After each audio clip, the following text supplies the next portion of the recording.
guys, and today is the final nutrition video, and it's on the importance of minerals in your diet. So let's get straight into this one. And the list of minerals in your food and their function is what we're going to start with. So minerals play an important part of your diet.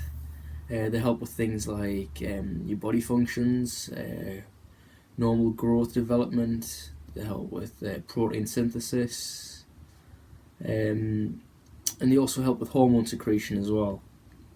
So minerals come from the foods you eat, and they are called micronutrients. These minerals, and I'm going to go through the health benefits of them. These are found in all sorts of food, all sorts of different foods, and it's completely up to you. If you think you're getting enough or if you are getting enough. I'm just going to go through with you what they are and what they do, basically. So let's go into that one. So first of all, I'm going to start with boron.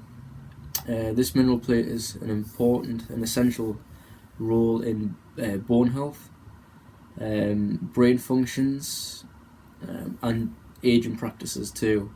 It can also help with sexual health too. It can help with preventing cancers, and also treating Alzheimer's disease as well, and reducing muscle pain.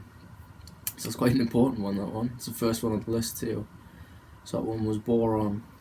Now moving into calcium. It's one of the most common ones, I believe. I think iron and zinc are another two common ones that you think of all the time when you think of minerals. So calcium. This vital mineral will help boost your bone health too. Gives you strong bones. It can help you prevent osteoporosis, because obviously your body doesn't store it, so you've got to keep topping it up. And as you get older, what will happen is if you don't have enough, you're going to get weak bones. Well, that usually happens anyway. Your bones get a bit weaker with osteoporosis as you age. However, the more you've got, the better it is for you. And yeah, like it says, it gets rid of arthritis. Well, I say gets rid of, it helps to relieve arthritis. It improves your dental health, and it relieves you from insomnia. It can help with menopause, women go through menopause. Premenstrual syndrome as well, which is obviously when a girl's sort of, going through puberty, that sort of thing. It can help with cramps. It's important for treating obesity. It can help with all sorts of different cancers too. It can help out with colon cancer. It can help out with heart diseases and high blood pressure too. So that one was calcium. Now we'll go on to chromium. This is called a trace mineral, which is even small. It's even a little smaller molecule than what an actual mineral is. It's important for glucose. It's important for the uptake in the body, for keeping it regulated. Just making sure everything's going okay with your glucose. It also helps with people who suffer from diabetes. It helps to sort of calm that down a little bit. It also helps with cholesterol synthesis too, and it also helps with just keeping your body functioning normal, and help you have a happy life as what it should do. So now we go into iron, and this is a key element of hemoglobin formation. It helps your body metabolism. It helps with muscle activity. It helps with anemia. Obviously, people who have a deficiency in iron will usually have anemia if they don't have enough iron. I'm not 100% sure on anemia as itself. I just know that if you don't get enough iron in your body, you do usually have anemia, which is really bad for you. You always feel fatigued, you always feel really tired, and that's why, because of the amount of iron you've got in your diet. If you do feel any signs of that all the time, it's best to go to your GP straight away. You might be diagnosed with that. It might be 101 different other things, but like I've said before in videos like this, it's best to see your GP if you've got any sort of signs of this, because it could be that. it might not be, but it's only one way to find out, really, isn't there? So that is iron. So we will move on to magnesium, and magnesium can help to treat high blood pressure. It can help with heart attacks, help to prevent them as such. It can help with alcoholism.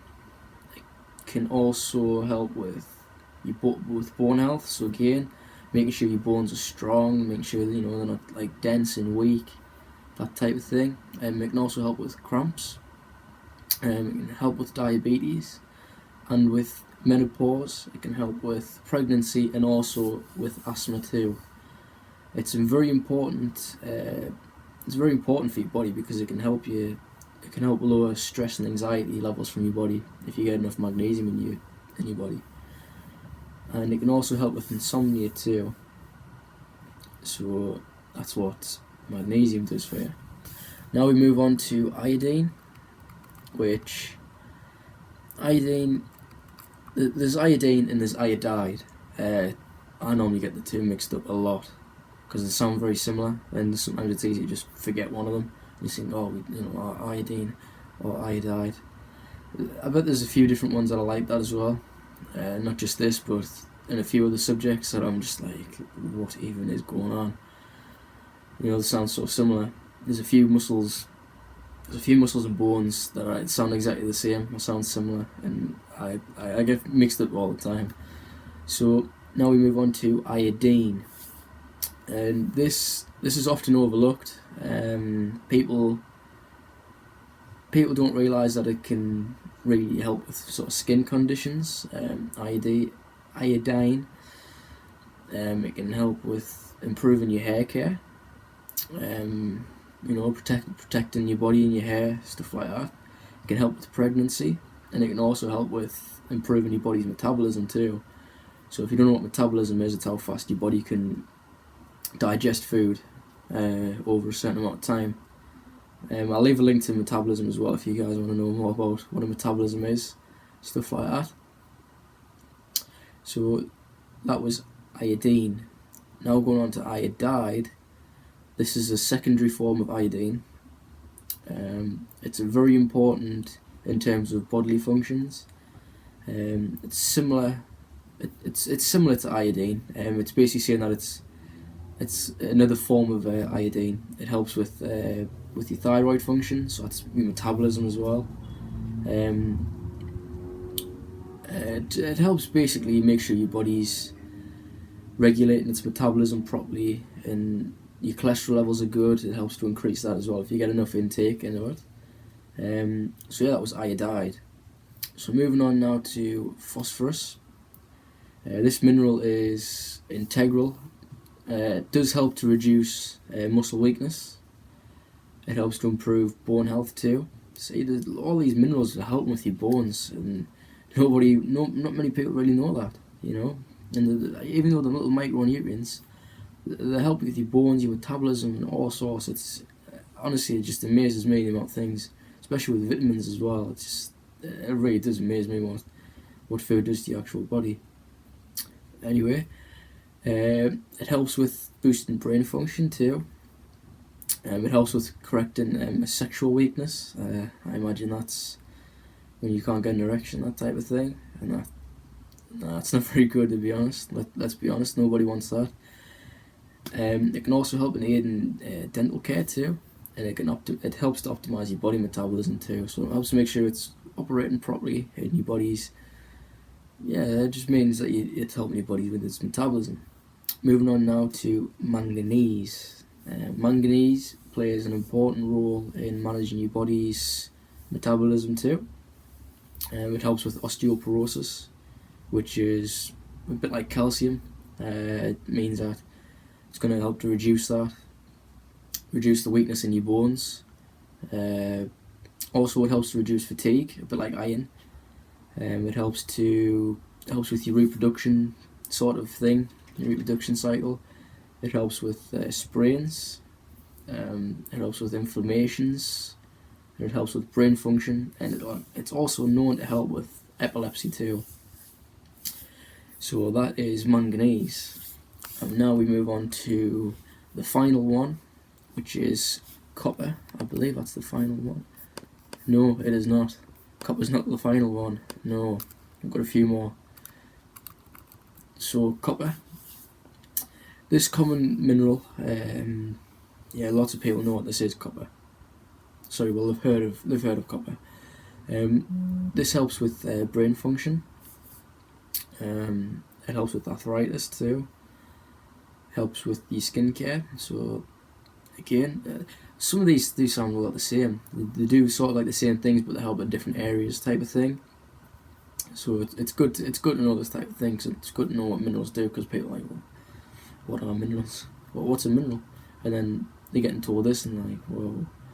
I know I'll be like that if I was getting told this and I didn't know what I was talking about. I'd be like, what? What is going on? So it also helps with hemoglobin deficiencies too. Helps with preventing heart disease, and it also boosts your immunity too. So it helps with your immune system. It's also commonly associated with the uptake of iron. So copper and iron sort of go hand in hand. And they help with making sure your body's functioning properly. You know, things are going in and they're coming out properly, that type of thing. And they help with the muscles too. So now we move on to potassium, and this is the final two now. So we've got potassium, then we've got selenium after that. So going on to potassium. Potassium can correct low blood sugar. Can also regulate your blood pressure too, which is two very, very good things to have. It can prevent heart disease. It can increase your water flow in the body, so it helps make sure your body's all hydrated, and that's what you want. You don't want a dehydrated body, because that's when things start to go wrong. So it also helps with muscle disorders and cramps. It helps to boost your brain function again. So I know there's a few people around here that aren't getting enough vitamins and minerals. So now we go on to, we're still on potassium. It can also help with correcting kidney disorders. It can help with managing arthritis. And it's a good vasodilator. I normally get that a bit wrong, but I'm getting it right there, so I'm quite proud. It reduces the tension of blood vessels, so it makes sure that they're not really, tight and not flowing through properly. It helps make sure they're regulating, going through properly and going where they should be. It also ensures a proper distribution of oxygen to vital organs, and it also helps with fighting against cardiovascular disease. And it's also been shown, as I've said before, to boost brain function. So now that was potassium. So now we move on to selenium. Selenium is known as sort of like a rare type of mineral. Its function is significant, however. It's one of the most powerful mineral antioxidants out there, and it helps with concentrating your body, so it helps with all these cells. It helps with reducing loads of things like peroxide. Just basically gets rid of all the chemicals in your body, that type of thing. And it's also known to be sort of essential to bone growth too. Which is much like your calcium, your copper, and your zinc. So that's selenium, and that's the roundup of all the minerals. So we started off with, which one did we start off with? We started off with boron. We've gone all the way from boron to selenium. So we've gone from B to S in terms of all the minerals, and that also concludes my nutritional side of the series. And I'll be moving on to circuit training next week, which I'll get my circuit printed off and I'll do it. I'll go through and I'll do it. I'll show you the teaching points, And yeah, it should be good. It should be good fun. It might be quite long though, about 45 minutes. I'm aiming between 35 and 45 minutes to get it done. However, it will be interesting to see. It'll be interesting to see how many people actually want to do it. To be fair, because it's just a basic one, you know, just to stop you from just sitting there on the couch and be like, oh, I'm going to watch Tipping Point, or I'm going to watch The Chase. It gives you something to do when you come from work. It could be a good one to see how good your fitness is, how good how good you are at lifting your body, how good you are at using your body, how flexible you are, type of thing. So yeah, I'm going to go through it, I'm going to do it properly. Yeah, so I'll be joining you for that video. So thanks for watching, and I hope you found this one, like I say, I hope you find all the videos interesting, and I hope you find them quite useful as well. I hope you learn something too, because like I say, especially nutrition, not many people really know about nutrition, especially the macronutrients, especially. We're not really sure on that, and if they haven't got a clue on micronutrients, then they don't know anything. So I think this should be brought into schools. I think schools should have this as a topic. I'll be completely honest with you, I think that should be a topic. I think when you do PE, you should have maybe one lesson of where you do this, or something like that. They should definitely have a module for nutrition at schools, especially secondary schools, because that's the age when your body starts to sort of grow a lot. It starts to change quite a bit. From year 7 to year 11, your body's constantly changing, and then onwards as well. So I think it'd be very good to learn from a very early age, maybe even bring it into the primary schools, to learn them at a decent age, and get that sorted. Because if it's like anything really with kids, the mind's like a sponge. So I mean, I remember mine was, I was absolutely obsessed with like Action Man and stuff like that, because I saw it everywhere, and then because I've seen it on packets of food and stuff like that, I was like, oh, I wanted even more to a certain age.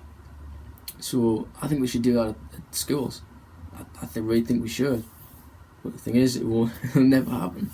It never will, because the government's making too much money off what's going on now. Fast food companies make too much money of putting, say, a Lego, Action Man, whatever it is at the time, onto a McDonald's burger.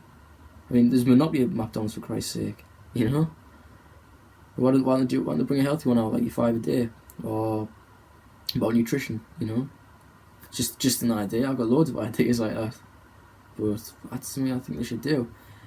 But I'm gonna end this video here. It's been good to do all this nutrition series, and I hope you do watch them over again, if you're really interested in it.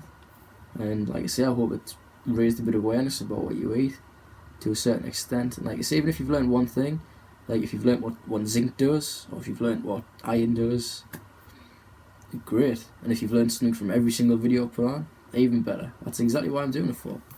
It's nice. It's nice to have, and it's nice to know. So that's enough of me rambling on, and I'll see you next Wednesday for the circuit. Thank you.